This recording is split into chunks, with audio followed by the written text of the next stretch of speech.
Hi, this is Dima Brook from XP.NETWORK. Today we're going to speak about bridging to and from near blockchain.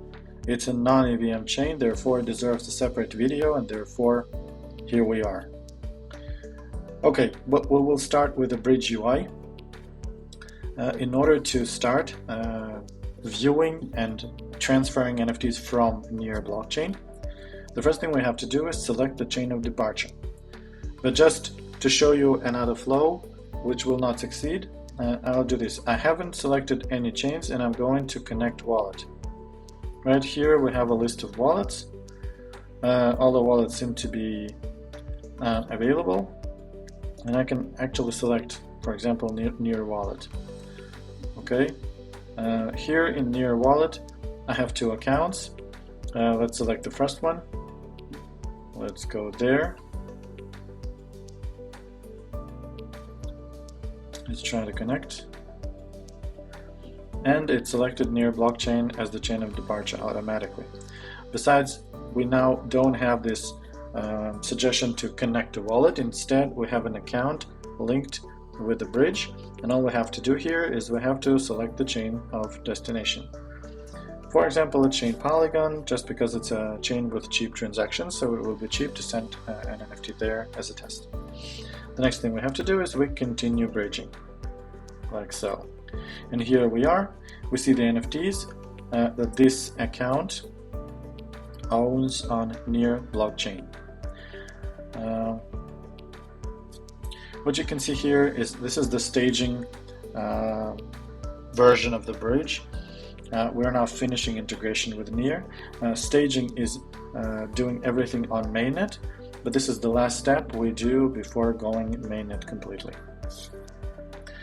So why is it on staging? Why am I showing it here? Is because near is among the chains at the final stages of integration, so we're like several days away from pushing it to production. Another thing that I wanted to show you here is that the internal chain ID of near is 31. We will need it in the next part of the video.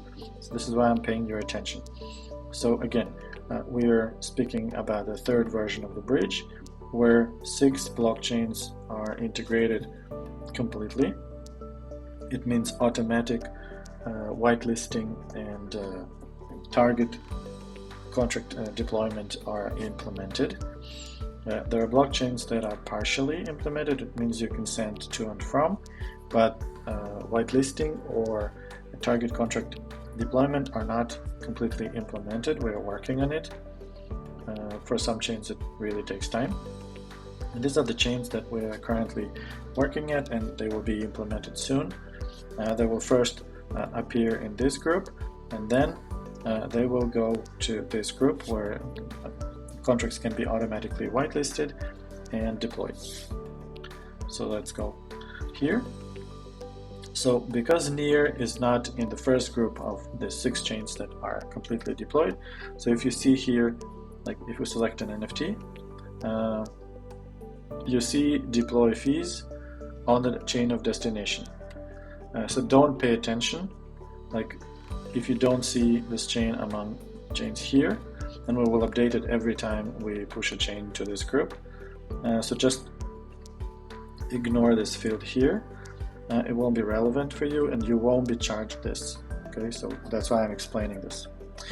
Since we're already speaking about fees, here I have a service that shows the balance of this account on the chain of departure, in order to be able to estimate whether you have enough fees to transfer.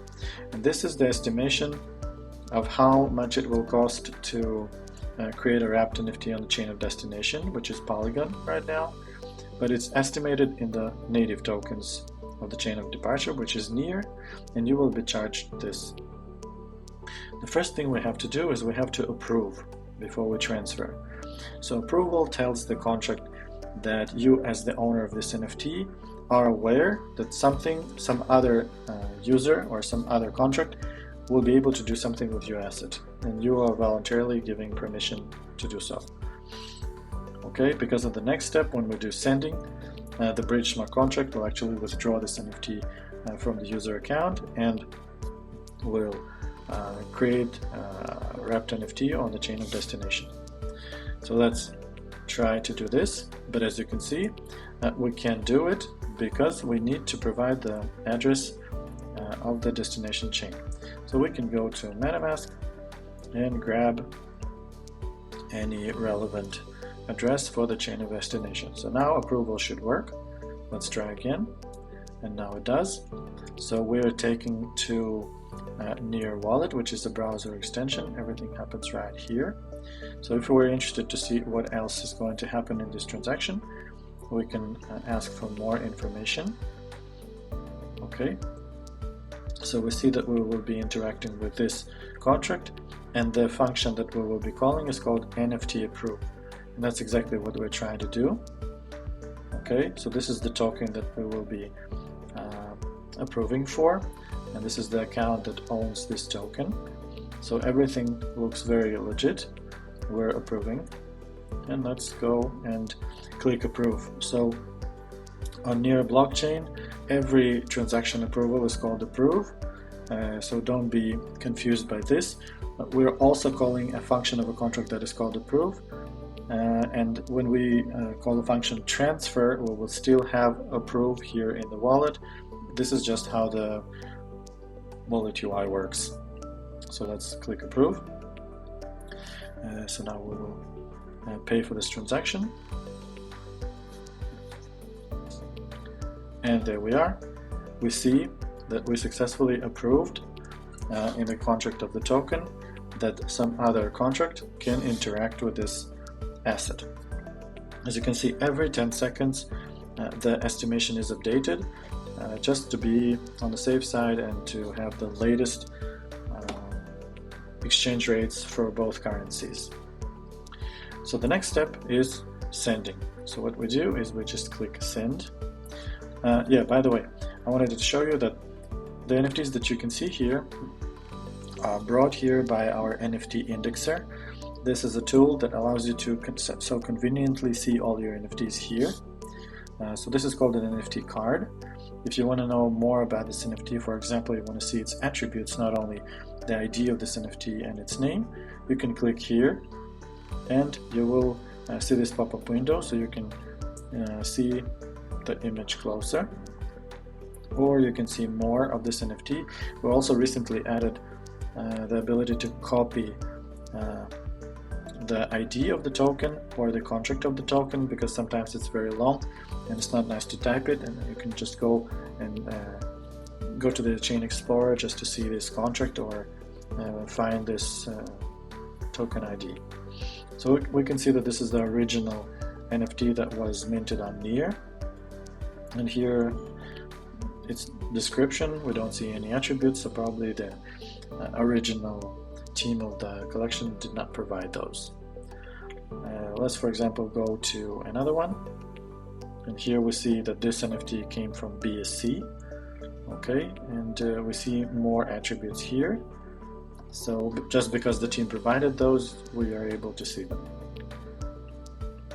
Alright, so we have selected NFT, that it's a native Near NFT. So here in the bottom left corner, this icon shows you from which chain this NFT originally came from.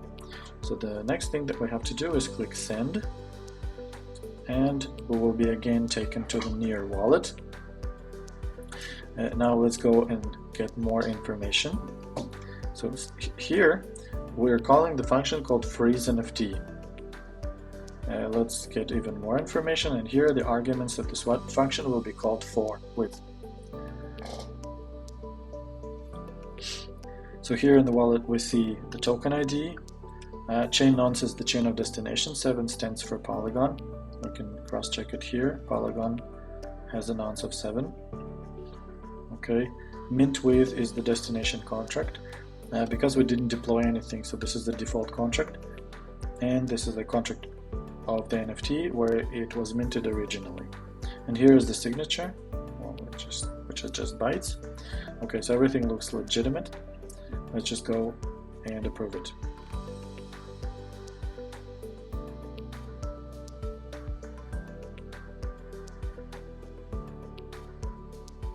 So this is an on-chain transaction. It takes time, even though Near is pretty fast, and there we go. So here, this is a success window. It gives you the summary of the transaction. So it moves from this account on Near to this account in Polygon. Here we have the transaction on the chain of departure, and here will be the transaction on the chain of destination. So let's check on the chain of departure that everything succeeded. If you click that, we're taken to mainnet Near Explorer. This is the hash of this transaction. We can see its status here, which has succeeded, and we see that it's the same JSON with the same parameters that we just saw in the wallet. All looks absolutely the same, and we can see more details here. What we're interested to see is either we will see a success receipt, is like a hash here, or we will see an error. So it makes a lot of sense to scroll to the end of this transaction, because in Near, unlike many other chains, one transaction can happen in multiple blocks.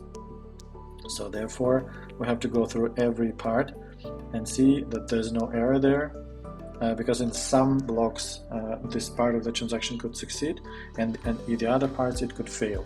So it's very important to scroll to the bottom of this transaction and make sure we don't see any errors. We also see an event. This event tells us what we actually did. So this is a transfer unique. Unique stands for NFT. We see chain non-7, so it was sent to Polygon, to this account in Polygon. This is the smart contract that this NFT will be minted with on Polygon.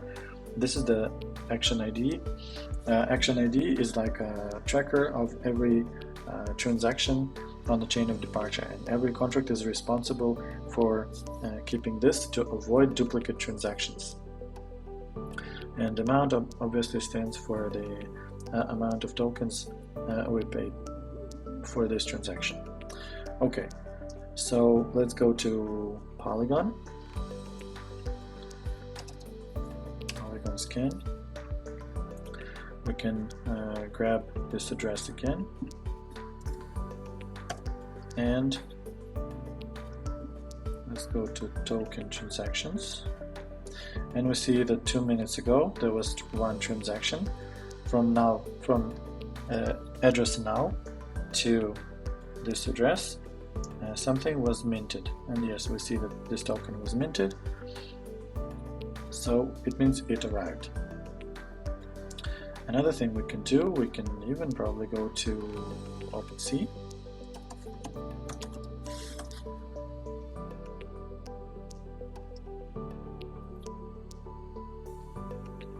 We can log in to see our NFTs here, and okay, what was the name of this NFT? I don't quite remember, so let's go to the, there was Yuck the Giant. Let's try and find it. Yuck. Okay, didn't find anything like this yet. Alright.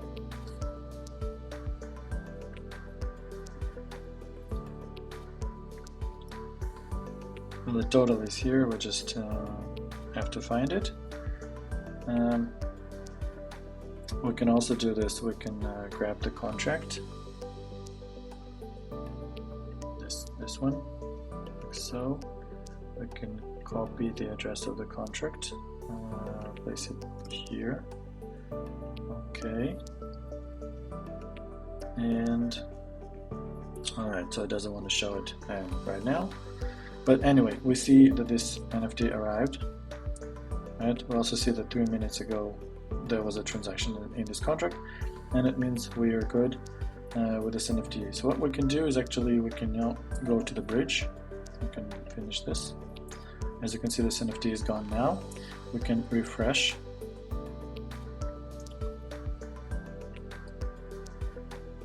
Okay, by the way, so it's very good that we saw this thing. Because Near is a bit different from other chains, it requires that all the details are given here as a URL. So sometimes you might see that when you refresh, it will just flash and go back to the success screen. So this is different on Near from all the other chains. So now in order to refresh, we would have to do this. We would have to remove it from here, like so, like this. Okay, and this is how we refresh for Near. So let's go to Polygon. And now we'll have to connect with MetaMask. Yes, this is the account that received this NFT.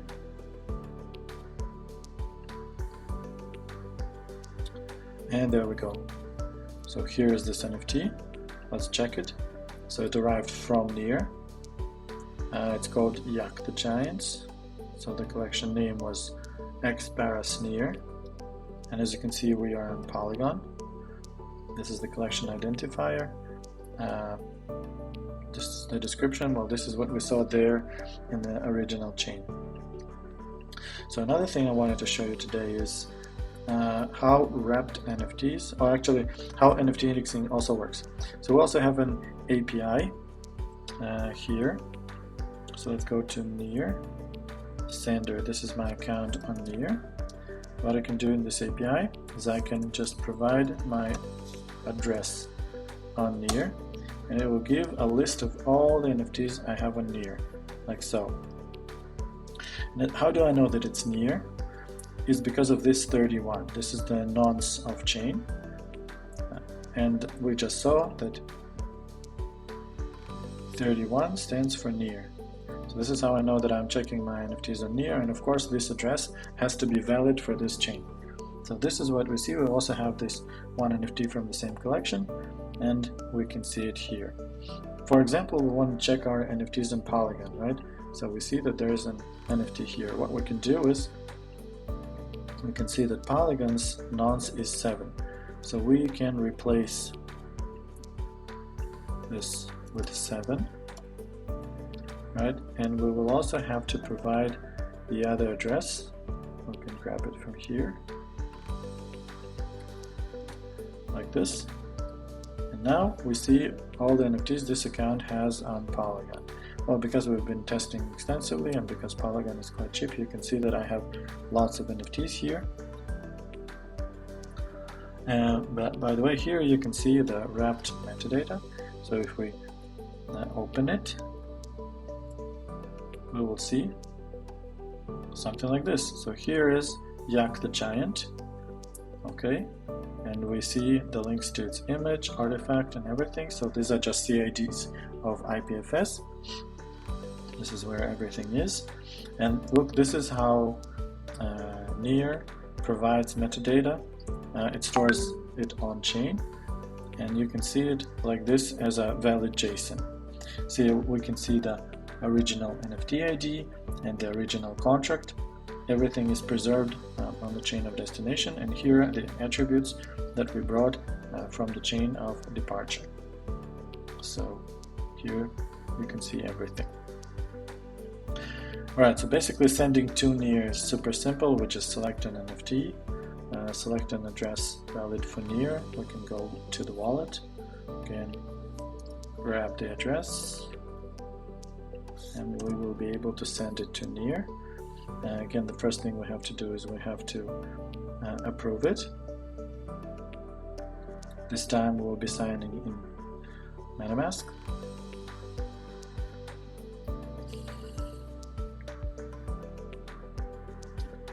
Here it might take some time. Polygon can be quite busy, quite congested, and I haven't even selected the top fee, so we had to wait a bit. So this is the estimation of how much we will pay in Matic to send to Near. As far as I remember, Matic cost like $1.1. So here it says half a Matic, so it's less than $0.50. Okay, so let's click send.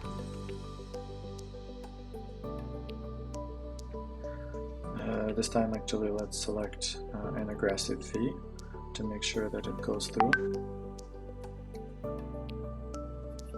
Okay, so here we have the success screen, and we can click this to see what happened and Polygon. So Polygon is busy, like I told you. The transaction might take some time, so we'll have to wait.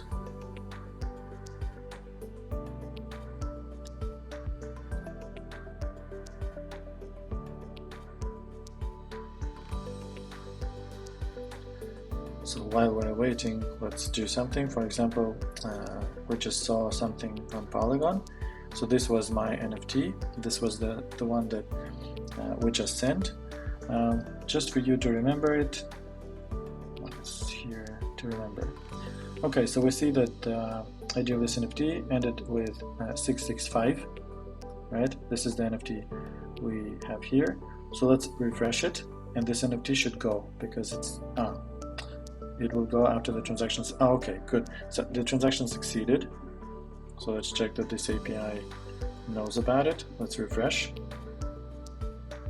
Okay, so now the last NFT is 779 and we had 665, so it's gone. Okay, so let's close it. And as you can see, it's gone from the UI. So this is basically how we know who has what NFT. We have this NFT indexer working here. Alright, so what we can do now is we can go to near and check that it actually arrived. So let's go to near. Let's actually go to this account, like so, and let's see that we had a transaction. Okay, validate unfreeze NFT. So let's open this transaction. It succeeded. So what we saw before, an NFT was frozen. We don't ever burn or destroy native NFTs. We just lock them in a contract, which we call freezing. And now what you saw is we unfroze this, which means we gave it from the contract to a user. So now user can transfer it, sell it, do whatever the user wants, even burn it, but the contract can't do that.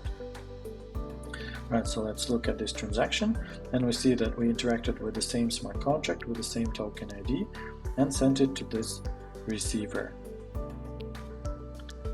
Right, so here is the transfer information. Here's the event emission, and we can now go to the Chain Explorer. We can refresh it. We can now open near. We can connect the wallet. Alright, let's sign in. Let's connect. Let's